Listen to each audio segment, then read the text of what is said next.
Bismillahirrahmanirrahim. Assalamualaikum warahmatullahi wabarakatuh. Selamat pagi anak-anak, bertemu lagi dengan Bapak Cahyo, guru mapel seni budaya. Pada hari ini kita akan mempelajari tentang menggambar flora, fauna, dan alam benda.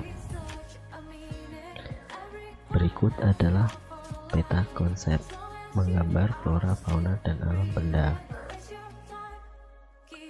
Konsep menggambar flora, fauna, dan alam benda. Bahan, alat, teknik menggambar, unsur-unsur gambar, prinsip-prinsip menggambar, prosedur menggambar flora dan alam benda. Ini adalah materi yang akan kita bahas pada hari ini. Perhatikan video sampai selesai ya. Konsep menggambar flora, fauna, dan alam benda. Dalam menentukan konsep menggambar flora, fauna, dan alam benda, itu melibatkan koordinasi penglihatan dan pergerakan tangan yang halus dan terukur. Terus apa itu alam benda? Alam benda istilah yang digunakan untuk menamai suatu benda yang memiliki ukuran panjang, lebar, dan tinggi, atau benda yang memiliki ruang. Jadi, menggambar flora, fauna, dan alam benda adalah perwujudan suatu gagasan berdasarkan objek flora, fauna, dan benda alam di atas bidang dengan media dan prinsip tertentu. Selanjutnya, bahan dan alat menggambar. Bahan atau bidang gambar yang biasanya digunakan adalah kertas, karton, atau sejenisnya dengan satuan warna dasar atau polos. Yang kedua, alat membuat bentuk pada bidang, bisa menggunakan kuas, palet, pena, pensil warna, digunakan sesuai dengan kebutuhan yang nanti kita akan buat untuk menggambar. Seumpamanya ingin menggunakan palet dan kuas juga bisa, terus pakai pensil warna juga bisa. Selanjutnya, teknik-teknik dalam menggambar. Yang pertama adalah teknik linier. Teknik linier adalah cara menggambar objek gambar dengan garis sebagai unsur yang paling menentukan, baik garis lurus maupun garis lengkung. Perhatikan gambar berikut ini. Berikut ini adalah contoh teknik linier. Ini adalah bunga mawar. Jadi teknik linier adalah garis-garis ini yang saling terhubung sehingga terlihat membentuk sebuah benda. Selanjutnya, teknik blok. Teknik blok adalah cara menggambar dengan menutup objek gambar yang menggunakan satu warna sehingga tampak bentuk globalnya, siluet, atau sering disebut siluet. Ini adalah contoh sebuah hewan, yaitu hewan kucing. Perhatikan baik-baik ya. Jadi teknik blok ini menggunakan satu warna. Selanjutnya, teknik asir, yaitu menggunakan unsur garis yang disejajarkan atau dipersenangkan.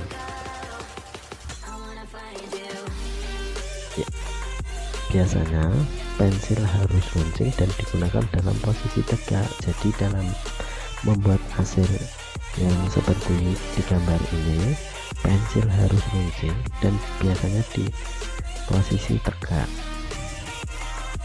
Berikut ini ada berbagai macam jenis asir. Ada asir horizontal, ada asir diagonal, ada asir vertikal, asir silang horizontal, vertikal juga ada. Itu adalah jenis-jenis asir, dan asir ini biasanya menggunakan pensil ya. Teknik dusel menggunakan goresan pensil gambar dengan posisi miring atau rebah dalam membentuk suatu objek gambar. Berikut ini adalah contoh objek gambar sebuah buah jambu. Dan di sini dusel ini biasanya pertama kali kita membuat goresan menggunakan pensil, selanjutnya kita gosok-gosok menggunakan kertas atau benda lain, tapi pada umumnya biasanya menggunakan kertas untuk membuat volume. Terus selanjutnya teknik pointillis menggunakan unsur titik atau poin sebagai pembentuk objek gambar. Teknik ini memerlukan waktu yang sangat lama sehingga dibutuhkan kesabaran yang tinggi, namun hasilnya sangat memuaskan dan artistik. Berikut ini adalah contohnya. Jadi teknik pointillis ini adalah kumpulan dari beberapa titik-titik yang membentuk menjadi sebuah bidang atau sebuah gambar. Ini seperti contoh gambar kucing ya, dilihat ini banyak menggunakan titik-titik untuk menggambarnya. Selanjutnya teknik akuarel menggunakan cat air atau tinta gambar secara langsung.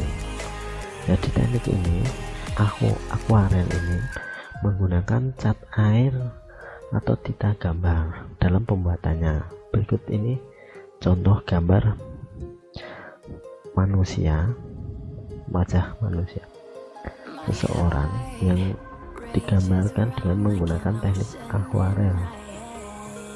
Terus yang terakhir teknik plakat menggunakan bahan yang cat air, cat akrilik atau cat minyak dengan sapuan yang tebal hingga menutupi semua bidang gambar. Jadi teknik yang digunakan ini tebal, cat air yang digunakan lebih kental daripada yang akuarel tadi. Jadi gambar terlihat jelas dan warna-warnanya jelas. Sampaikan unsur-unsur menggambar. Yang pertama adalah titik. Titik merupakan unsur seni rupa yang paling sederhana. Unsur titik akan sangat berarti pada seni rupa apabila jumlahnya cukup banyak atau ukurannya diperbesar hingga menjadi sebuah bentuk bintik. Seperti ini adalah contoh kumpulan titik-titik yang membentuk sebuah ping yang menjadi selanjutnya garis. Garis merupakan unsur seni rupa yang terbuat dari titik-titik yang terjalin memanjang. Contoh-contoh macam garis ya: garis memanjang vertikal, garis horizontal, mendatar, garis patah-patah, garis lengkung, dan garis-garis zigzag. Selanjutnya bentuk. Bentuk merupakan unsur seni rupa yang terbentuk karena ada ruang atau mempunyai volume. Berikut ini adalah gambar contoh-contoh bentuk, seperti ada kerucut, terus ada kubus, terus ada bola. Selanjutnya bidang. Bidang merupakan unsur seni rupa yang terjadi karena pertemuan dari beberapa garis. Bentuk bidang antara lain bujur sangkal, lingkaran, trapesium, dan sebagainya. Yang selanjutnya warna. Warna merupakan unsur seni rupa yang paling dominan terbuat dari pigmen atau zat warna. Warna terdiri atas 3 kelompok. Yang pertama warna primer, sekunder, dan tersier. Warna primer itu apa ya? Warna primer itu adalah atau warna pokok, yaitu yang terdiri atas 3 warna, yaitu warna merah, kuning, dan biru. Terus warna sekunder itu adalah percampuran antara warna primer dan warna primer, seperti contohnya warna oranye, warnanya hijau dan ungu. Terus warna tresier itu apa? Antara perpaduan antara warna primer dan warna sekunder, yaitu seperti coklat muda, terus coklat tua dan sebagainya. Selanjutnya tekstur merupakan kesan, perasaan atau nilai raba terhadap suatu permukaan benda secara visual. Terus tekstur sendiri itu terbagi atas dua jenis, yaitu tekstur nyata. Tekstur nyata adalah tekstur yang nampak kasar dan bila diraba ternyata memang kasar. Itu jadi seperti kita memandang sebuah bebatuan yang batu alam itu, kadang kan kalau kejauhan terlihat kasar, sudah nampak kasar, tapi kalau kita raba itu juga kasar. Itu adalah contoh tekstur nyata. Tekstur semu, yang kedua adalah tekstur semu. Tekstur semu adalah tekstur yang terlihat kasar dan bila diraba ternyata halus atau sebaliknya. Itu yang kita dapat. Contoh yang paling dekat adalah kalau kita melihat sebuah keramik itu kan ada motif-motifnya yang seperti batu-batu itu kan, ada yang kalau kita lihat dari kejauhan itu seperti kasar, tapi saat kita pegang itu ternyata halus. Nah, itu adalah contoh tekstur semu. Selanjutnya gelap terang. Gelap terang terjadi karena kurangnya sinar yang mengenai benda yang terkena sinar akan tampak terang, sementara bagian yang tidak terkena sinar akan tampak gelap. Gelap terang ini pada gambar akan memberikan kesan 3 dimensi yang atau mempunyai volume atau ruang. Selanjutnya langkah-langkah menggambar flora dan fauna dan alam benda. Berikut adalah langkah-langkah yang harus dipersiapkan dalam menggambar flora, fauna dan alam benda. Yang pertama, pengamatan. Yang harus kita lakukan adalah mengamati objek yang akan digambar. Jadi sebelum menggambar kita mengamati dulu benda itu, bagaimana bentuknya, terus bagaimana bentuk, ukuran. Kita harus perhatikan dengan baik.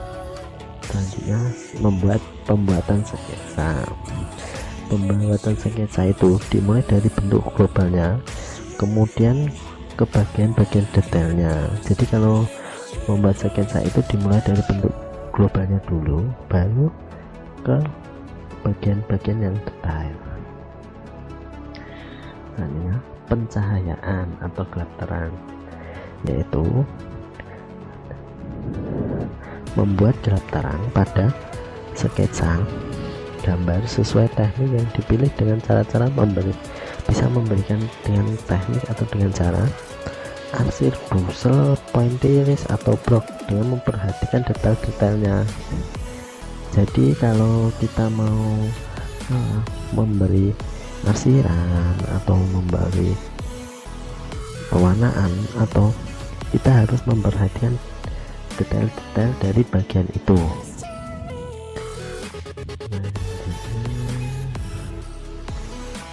Pewarnaan. Ya, dalam pewarnaan ini kita harus mengamati dari jenis apa yang mau kita gunakan dan benda yang kita gambar. Jadi seumpama kita menggambar buah apel, yang kita gambar itu warna merah, terus buah itu berwarna merah, jadi kita harus menyesuaikan dengan keadaan yang ada biar terjadi keharmonisan antara warna dan aslinya. Selanjutnya penyelesaian akhir. Dalam penyelesaian akhir ini bisa diistilahkan dengan finishing atau terakhir. Jadi dalam menggambar itu kita ada yang pemberian background, terus memberi lapisan pada gambar, itu agar diberi background. Itu bagian di luar objek sangat penting, mendukung objek gambar akan terlihat lebih menarik. Jadi pemberian background ini akan menampilkan benda itu akan terlihat menarik dan benda itu akan terlihat lebih nyata. Itu adalah langkah-langkah menggambar flora, fauna, dan alam benda. Selanjutnya tugas. Untuk tugas hari ini ada dua. Yang pertama, sebutkan langkah-langkah dalam menggambar flora dan fauna. Yang kedua, sebutkan teknik-teknik dalam menggambar. Materi hari ini cukup sekian dari Bapak. Akhirul salam. Wassalamualaikum warahmatullahi wabarakatuh.